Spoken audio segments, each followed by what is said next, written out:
പ്രതിസന്ധി ഘട്ടങ്ങളിൽ രക്ഷകരായി എത്തുന്നവരാണ് സൂപ്പർ ഹീറോകൾ. കഥകളിലൂടെയും സിനിമകളിലൂടെയുമെല്ലാമാണ് നമുക്ക് ഇവരെക്കുറിച്ച് അറിയാവുന്നത്.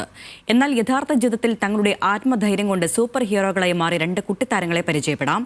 തൃശൂർ ചാലക്കുടി സ്വദേശികളായ ആരവും ആദവുമാണ് ആ കുട്ടി സൂപ്പർ ഹീറോകൾ.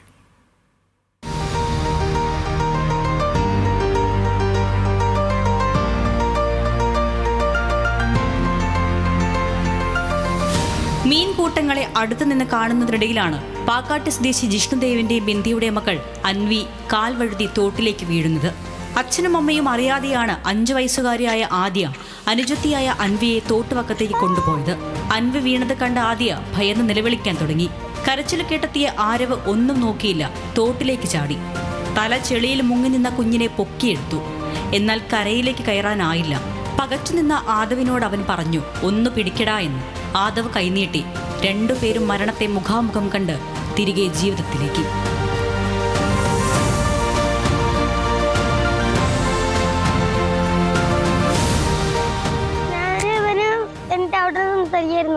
സംസാരിച്ചപ്പോ അവള് ആ കല്ലിന്റെ അവിടുന്ന് ഇങ്ങോട്ട് എത്തിച്ചു നോക്കി. അപ്പൊ അവൾക്ക് വീണു. ഇവള് വീണപ്പോ ഇവിടുന്ന് അപ്പൊ തന്നെ കരഞ്ഞു.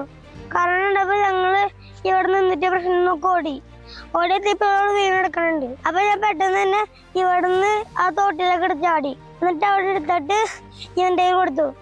കൊടുത്തിട്ട് ഇവൻ അവിടുന്ന് കേറിയിട്ട് ഇങ്ങനെ കൊച്ചിനെ ഇങ്ങനെ ഒറ്റ കയറി പിടിച്ചിട്ട് കുറഞ്ഞിങ്ങനെ 5 ആട്ടം തട്ടി.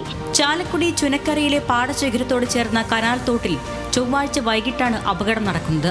ആദിയും കൊച്ചനുജത്തിയും തോട്ടുവക്കത്തെത്തുമ്പോൾ അയൽവാസികളായ ആരവും ആദവും അവിടെ ഉണ്ടായിരുന്നു.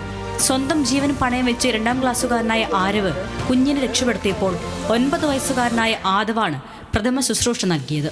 ദിവസങ്ങൾക്ക് മുൻപ് അഗ്നിശമന സേന ഉദ്യോഗസ്ഥർ സ്കൂളിലെത്തി നൽകിയ ബോധവൽക്കരണ ക്ലാസ്സിലൂടെയാണ് ആദവ് ഇക്കാര്യങ്ങൾ പഠിച്ചത്. കുഞ്ഞൂസ് മുങ്ങി അടക്കണം. അപ്പൊ ഇവിടുത്തെ ചാടിയിട്ട് എന്റെ കയ്യിൽ വന്നു. ഞാൻ അവിടേക്ക് ഉണ്ടായി. എനിക്ക് കയ്യിൽ വന്നിട്ട് ഞാൻ അവിടെ നിന്ന് ഫസ്റ്റ് എയ്ഡ് കൊടുത്തു. ചേരാനെല്ലൂർ സ്വദേശി മോഹനന്റെയും ചുനക്കര കൂട്ടാല സ്വദേശി അനിതയുടെയും മകനാണ് ആരവ്. വാരനാട്ട് പ്രവീൺ ലീന ദമ്പതികളുടെ മകനാണ് ആദവ്. ഇരുവരും ചുനക്കര പഞ്ചായത്ത് LP സ്കൂൾ വിദ്യാർത്ഥികളാണ്. ന്യൂസ് മലയാളം, തൃശൂർ.